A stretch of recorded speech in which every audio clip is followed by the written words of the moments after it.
Alright, there we go. Welcome one and all spook fans. Last year I did the top 10, I think, worst Twilight Zone episodes during the month of October. This year I feel I had to do justice for one of my other favorite shows, Night Gallery. Night Gallery doesn't get talked about enough, so this year we're not going to do it separate episodes. I'm just going to list these off all at once in one solid video. But this is the top 5 best and top 5 worst episodes of Night Gallery. I got the list right here, no spoilers. Let's jump right in.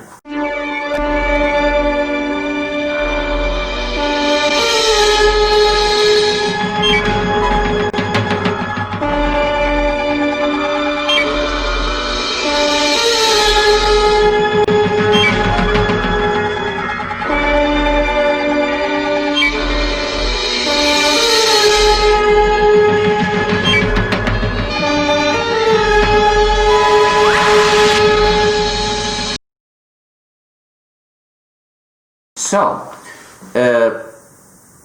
Night Gallery, I was stunned to discover on the Wikipedia page, it says it only has 43 episodes.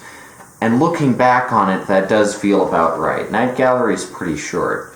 So I'm not going to do top 10, because that way we'd have 20 episodes, half the show. I want to choose only the exceptionally good or the exceptionally terrible. Now, obviously, I'm not going to be covering the Caterpillar. I've already made 2 videos on the Caterpillar. That's really the worst Night Gallery, but I'm just not going to mention it here because it goes without saying. So technically, there's 6 bad Night Gallery episodes. I'm not going to mention any of the short ones because those are obviously usually always garbage. And I'm not going to be mentioning any of the ones with Gary Collins, because those are also always garbage, predictably. But in the original series, you know, you got some variation. Much like with Twilight Zone, there are some really great episodes and some really bad ones. And the bad ones are a minority among them. There are some episodes that I really wanted to put on this list, but I had to limit myself to 5. Among them, Make Me Laugh, The Girl with the Hungry Eyes. You got so many. You watch basically any of the episodes that aren't the 5 worst on this list, and you can get a kick out of them. So anyway, here we go. We'll start with the 5 worst.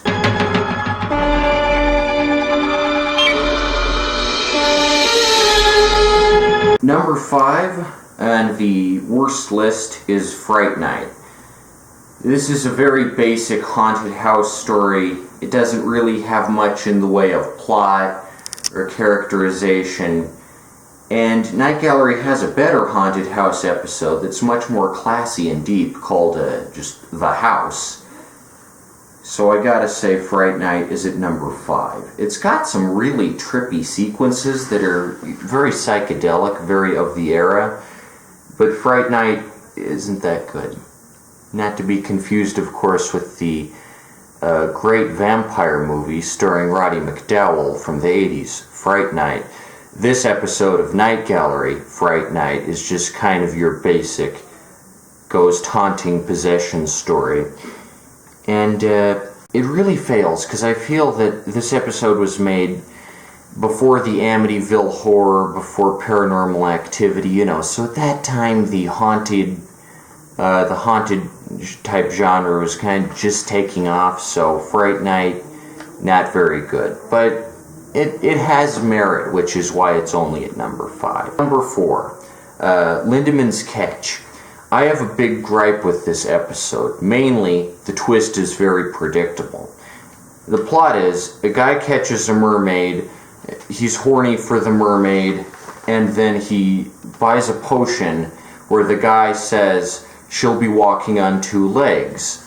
But then it turns out that the upper half of her becomes a fish, and then she has legs, but a fish head. so she's still half fish, just the top half instead of the bottom half, and then she dives back into the ocean. Very predictable, stupid story. I never found much merit in it, and the twist is really predictable if you just listen to what the guy says, that she'll be walking around on two legs, but he doesn't say she'll become human, so, you know, obviously. If you want some cool mermaids, watch The Lighthouse, there's some great realistic type mermaids out there, and I think that's what this episode was going for, you know, that a human-fish hybrid would not be this Disney princess thing going on, you know, it'd be a spooky mutant beast. But Lindemann's Catch kind of fails at that, because the plot just goes nowhere. You don't really care about any of the characters, because they're all, you know, just dirty, greasy sailors. Not that good. Lindemann's Catch gets a number 4 spot. Next up, Dr. Stringfellow's Rejuvenator. This is just verbatim Mr. Garrity and the Graves all over again. And Mr. Garrity and the Graves works really well with Twilight Zone, but Dr. Stringfellow just doesn't have the same punch to it. It's the same exact plot, right down to the letter, except I guess there's no zombies, just one ghost. And it kind of tries and comments on racism, not really. It's not really that good an episode. And again, it rips off Twilight Zone, which is the other thing, you know, the thing that's slightly less scummy than just ripping off an urban legend. Just taking a story that you already worked on and just saying, here it is again with a fresh new coat of paint. Doesn't work. Come up with an original story, then I'll care. So Dr. Stringfellow's Rejuvenator isn't very good. It's just Mr. Garrity, but not as good. Number 2, we got another Twilight Zone ripoff, The Ring with the Red Velvet Ropes. Obviously, the exact same plot as a game of pool, but without the pathos or drama. It's like a watered-down version of a game of pool with Jack Klugman. It's got Chuck Connors. He's just this big, beefy boxer. Really stupid. And, like, in this ring of flames, and they're signing this satanic pact, and this episode just objectifies women, and it's garbage. It's not good. Just beefy muscle men duking it out, and it's the exact same plot as a game of pool, like down to the letter. I haven't heard anyone bring this up, and I think that's because nobody really watches Night Gallery, but I do, and I notice. So yeah, Ring with the Red Velvet Ropes. It's just a game of pool, but with boxing instead of pool, and without the great acting from Jack Klugman and the other guys. So no, Ring with the Red Velvet Ropes. That's at number 2. It's a little worse than Dr. Stringfellow. Dr. Stringfellow, the acting is at least competent. And Ring with the Red Velvet Ropes, they just go off the rails. It has almost no merit to it. Number 1, The Boy Who Predicted Earthquakes. I can't stand this one. It seems to be like the only one they'll play on TV. Like every single time Night Gallery comes on, this one will be in them, because I think they I don't know, they just don't like showing the rarer ones, like Midnight Never Ends, or Maloka's Faces, or whatever. Maloka? I don't know. Because there are some Night Galleries, even though there's only like 43 episodes, there are some I've never seen, like Brenda or whatever. But The Boy Who Predicted Earthquakes gets shown all the flippin' time, and it's so bad. So the plot is, there's this kid, and he's a psychic, you know, he can predict stuff like earthquakes. Makes sense, right?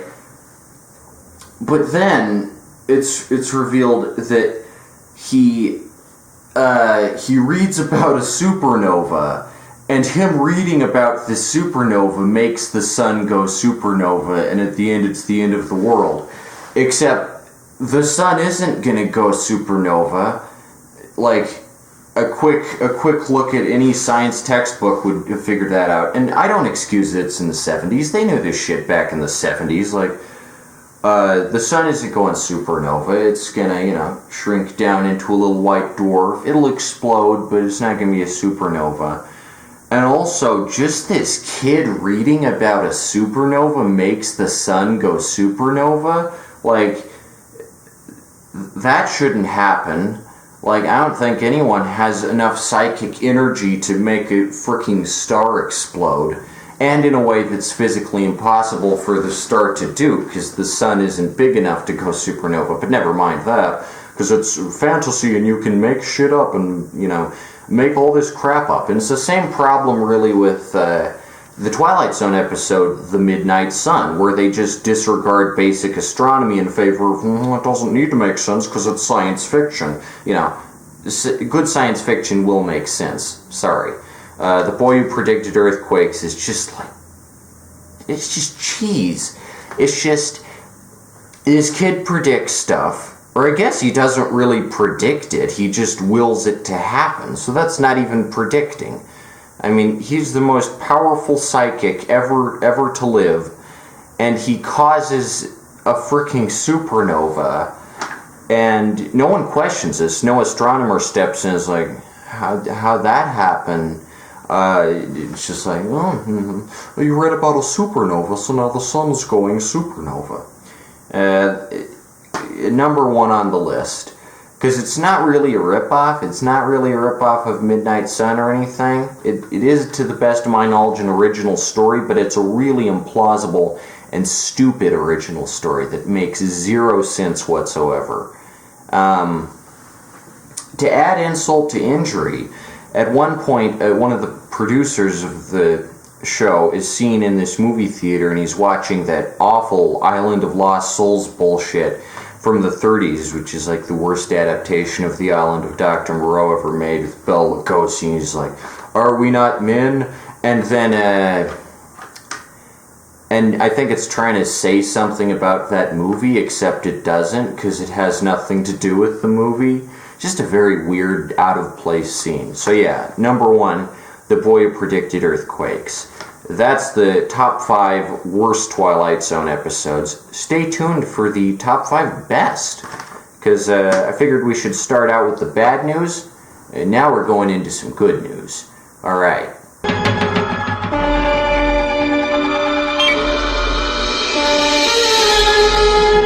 Okay, the top 5 best. Now, like I said, there are quite a few that I would have preferred to put on here if I could, like Make Me Laugh, Girl with Hungry Eyes. There are so many good ones on Night Gallery that never get talked about as much as they should. But this is the top 5,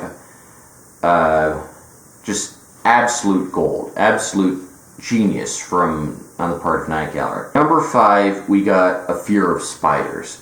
This takes the tired old earwig trope and makes it just so much better. There's such a better frickin' arachnid episode. None of that insect garbage. We got some arachnids. Now, as for me personally, I like spiders. I've never been scared of them, but even this episode sets you on edge with its solids. It's got a solid writing. The plot is just a jam-packed roller coaster ride from start to finish. So much drama between, only 3 characters in this episode. Just 3 characters, and this episode manages to, unnerve you, keep you on the edge of your seat. You feel the paranoia mounting as this, snobby writer, who I guess is kind of a coded homosexual, but not really. I mean, I don't know. Kind of like Bruno from Strangers on a Train.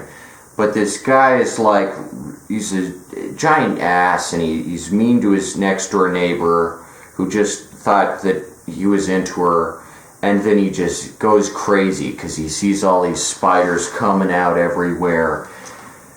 I think, now that I really think about it, this could have inspired the final episode of Creepshow with the cockroach guy. I mean, it's kind of the same plot. Kind of too close to be a coincidence. I don't hate the cockroach episode, but I've never really thought about this before right now, but they have a lot in common. But A Fear of Spiders is really good. It's a good episode. Cinematography's on point. You feel the claustrophobia of this apartment. Like, even though he's in the middle of the city, you feel isolated, which is hard to pull off, you know, city horror. Another good example being the jungle from the Twilight Zone. Just feeling cut off from civilization somehow, in the middle of civilization. A Fear of Spiders does this perfectly. And it's a very feminist story, which is nice for the 70s. You got a nice feminist slant, which is nice. The woman, I guess she's supposed to be a witch or something. Maybe not. Probably, I think so. It's never really explained, but I think she is. And she gets revenge on this guy who's just a total asshole to her. The whole deal. Okay, number 4, we got Green Fingers. Another great revenge story. Just like, this is the most fun. This is as much fun as an episode of Creep Show. Green Fingers. I remember that this episode is pretty scary, but it's also not unsettling in particular, but, you know, very original concept, very, very cool idea. I think, you know, just like Poison Ivy from Batman, but with less sex appeal, which is nice. Less, you know, less exploitation. And, you know, just a cool concept. You got Plant Lady, and she can plant anything, and it'll grow. And you got this great villain who's just this maniacal bastard, and the episode is just solid. It's just a solid episode. I'm not going to spoil it, but the last 5 minutes are just spooky as heck. They will chill you down to your very core. So yeah, Green Fingers is number 4. I think Green Fingers is better than A Fear of Spiders because it's got a more original concept. To the best of my knowledge, insect and arachnid horror and everything had been done, but plant horror, that was a new genre. I guess Little Shop of Horrors technically did it first, but Green Fingers, just an excellent, excellent episode. Number 3, we got a rare, no monsters, no paranormal stuff, just a rare, like, character-driven psychological horror with they're tearing down Tim Riley's bar. This is an excellent episode. The guy in the episode is so powerful. He's got such a presence. You feel the nostalgia and years bearing down on him. The trauma of living such a long life and never being recognized, and that he escapes to this fantasy world. Tim Riley's bar, so cool. The camera work is just top-notch. As with a lot of Night Gallery, there are some weird sequences, like he walks into his old house, it turns into a hospital, and the doctors come out and say, there's nothing we could do, and then it doesn't explain how he comes back out of the house, or he never really acknowledges that again, because he's time-traveled like 30 years.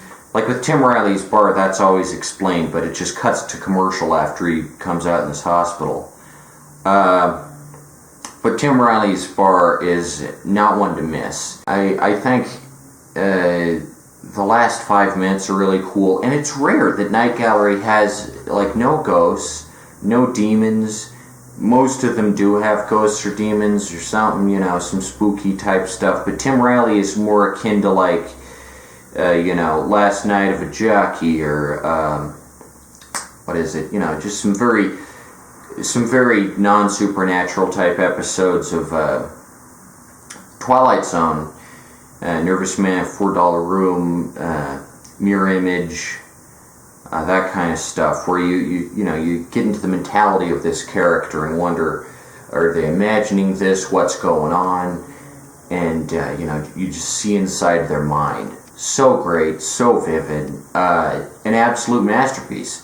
This is, I would put this at number 1, but I'm kind of rating these on the scare factor. How good can Night Gallery be at horror? So, Tim Riley's bar is at number 3, but it is a good episode. Number 2, we got Since Aunt Ada Came to Stay.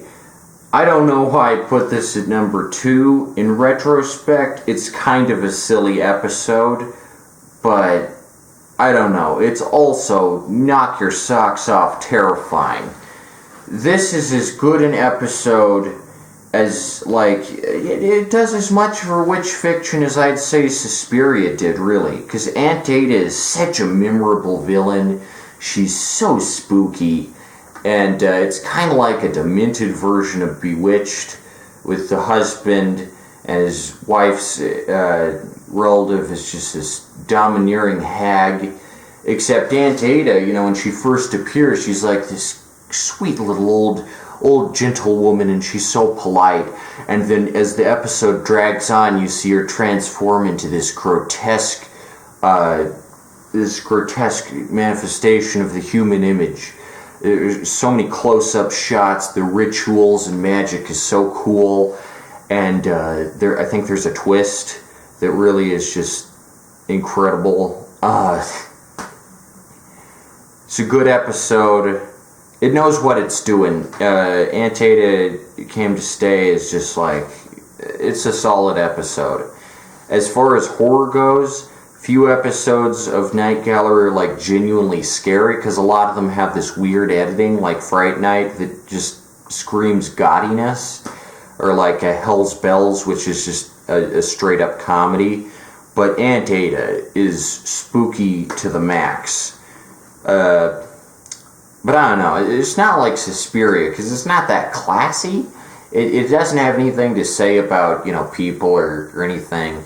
The characters aren't very well developed, except Aunt Ada, who's, you know, the only character anyone is caring about. And, of course, Dr. Smith is in this, too, as the wacky professor. Just a bravado performance from everyone on set, off set. Aunt Ada Came to Stay is just a thrilling romp. Alright. Number 1. This is the best episode of Night Gallery, as far as I can see. There are only 43, so one of them had to be picked, and it's the doll. Like, of course it's the doll. No, as far as I know, no other image from Night Gallery is as memorable, except the stupid earwig, which is a real shame, because there are some great shots and stuff from Night Gallery, but at least people seem to kind of remember the doll, which is good, because she is so freaking scary. She is a scary doll. You're talking about Annabelle? Screw Annabelle. Annabelle is shit. Weak sauce compared to the frickin' doll from Night Gallery. I mean, I think part of the horror is amplified by the fact that she doesn't even have a name. She's just the doll. That's frickin' spooky. Now, this episode is kind of weird in that it's about, colonial India and Britain, which is a weird topic to talk about. I guess, some of the episodes deal with World War II, which is interesting. But they also talk about colonial Britain quite a bit. You got the one with the voodoo guy. You got some others. It's kind of weird. I think Night Gallery kind of has this preoccupation with that kind of thing. I don't know. Maybe it comes with being a horror type show. But the doll is just cool. I mean, another thing is the doll has a reason to exist. That's very nice. We know right out the gate why she's there, what she's there for, and who she's there to kill. And it kind of falls flat on the political aspect, because you kind of are rooting for the doll the whole time, because she's working on behalf of an Indian whose land was oppressed and stolen.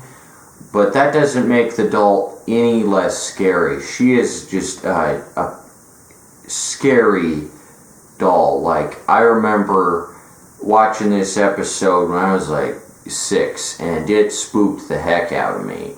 But it's a good episode. It is probably the best of Night Gallery. It does great at just building the tension. And another thing is, the doll is like, I never hear about the doll for Night Gallery talked about as much as Taki Tina, which is really weird because Talkie Tina isn't very scary compared to the frickin' doll.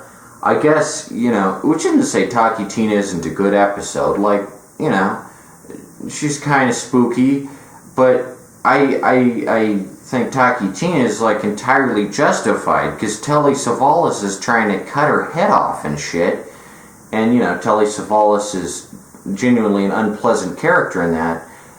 So I guess what I mean to say is the doll is way scarier than Talkie Tina by like a factor of 10,000, and it doesn't get talked about much, which is a real shame, you know, because now we get Annabelle and all the other sludge. It's just ripping off all this cool 70s and 60s type horror. And, you know, Talkie Tina did come first, but the doll is just so much better. It's so much creepier. She looks like a frickin' nightmare.